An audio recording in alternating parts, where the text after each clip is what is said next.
Recruiter asked these questions in my cabin crew interview. From zero to cabin crew, the real episode journey. 6. Episode 5లో చెప్పినట్టు Air India express hire చేస్తుంది అని తెలియగానే నేను apply చేసేసిన. So apply చేసిన తర్వాత నాకు interview date and also timings, ఏమేమి డాక్యుమెంట్స్ క్యారీ చేయాలో అన్ని మెయిల్ వచ్చినాయి. బట్ నాకు వెన్యూ డీటెయిల్స్ మెయిల్లో రాలేదు. సో నేను ఏమనుకున్నా అంటే ఇంటర్వ్యూ 23rd ఉంది కదా, సో ఆ లోపల వచ్చేస్తుందిలే అని చెప్పి నేను ప్రిపేర్ అవ్వడం స్టార్ట్ చేసిన. 20th నవంబర్ వరకు వెయిట్ చేసిన, నాకు వెన్యూ డీటెయిల్స్ రాలేవు ఇంకా ఇంటర్వ్యూకి అని చెప్పి నేను చిల్ మోడ్లో ఉండే ఫుల్. మా మ్యామ్ నాకు కాల్ చేసినారనమాట నైట్ అరౌండ్ 9 అలా అవుతుంది, నువ్వు ఇంటర్వ్యూకి వెళ్తున్నావా అని చెప్పి. సో నేను అన్నాను నాకు డీటెయిల్స్ ఏం రాలేదు మ్యామ్, సో నేను వెళ్ళట్లేదు అని చెప్పిన. వేరే అమ్మ కూడా అప్లై చేసింది, ఆమెకు వచ్చిన డీటెయిల్స్ నేను నీకు అదే షేర్ చేస్తాను, నువ్వు వెళ్ళు ఇంటర్వ్యూకి అని చెప్పి అన్నది.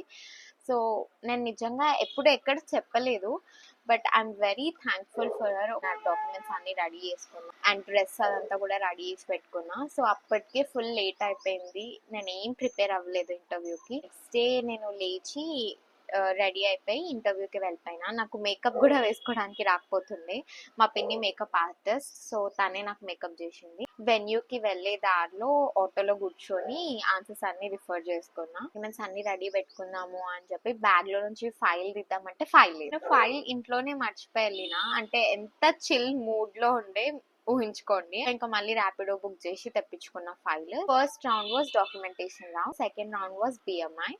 సో నా హైట్ అండ్ వెయిట్ చెక్ చేసిన తర్వాత రిక్రూటర్ మెల్లగా నా దగ్గరకు వచ్చి నువ్వు 1 kg ఎక్కువ ఉన్నావు అని చెప్పినాడు. నేను ఇంకా అయిపోయింది రిజెక్ట్ అని అనుకున్నా.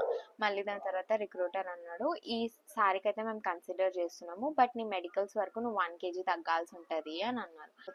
Thank you so much for considering me అని చెప్పిన. Round was 1-on-1 round. So first question నన్ను tell me about yourself అని అడిగినారు and why do you want to become a cabin crew అని అడిగినారు. ట్విట్టర్ నన్ను నడిచి చూపించమన్నారు. రౌండ్ కూడా నేను సెలెక్ట్ అయిపోయాను. Fourth round was English test. So నాకు మెయిల్లో క్లియర్గా మెన్షన్ చేసినారు carry your wired ear phones అని చెప్పి, బట్ నేను బ్లూటూత్ తీసుకెళ్ళినా, నా దగ్గర లేకుండే వైర్డ్ ఇయర్ ఫోన్స్.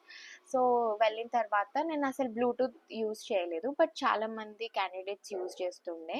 సో ఇంకా రిక్రూటర్స్ కూడా ఏం అనలేదు. సో ఇంకా నేను కూడా నా బ్లూటూత్ తీసిన అండ్ కనెక్ట్ చేస్తే ఛార్జింగ్ లేదు బ్లూటూత్లో. అంతా నన్ను నేను లో చేసుకోవడానికి చెప్పట్లేదు, I'm just trying to say how unprepared I was. Remaining question details కూడా కావాలి అంటే పార్ట్ 2 కోసం వెయిట్ చేయండి. అంతవరకు నా ఛానల్ని ఫాలో చేయడం మర్చిపోవద్దు.